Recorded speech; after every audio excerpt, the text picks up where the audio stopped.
Tinuldukan na ng aktor na si Dennis Padilla ang kanyang ugnayan sa kanyang mga anak kay Marjorie Barreto.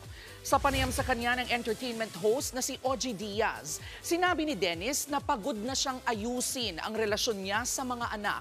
Ang panayam kay Dennis ay kasunod ng paglalabas ng aktor ng kanyang hinanakit sa pagtrato sa kanya na bisita sa kasal ng kanyang anak na si Claudia.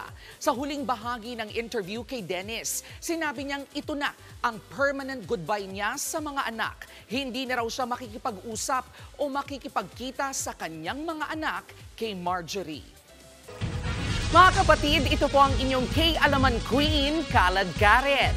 Always remember na ang K-Alaman ay K-Yamanan.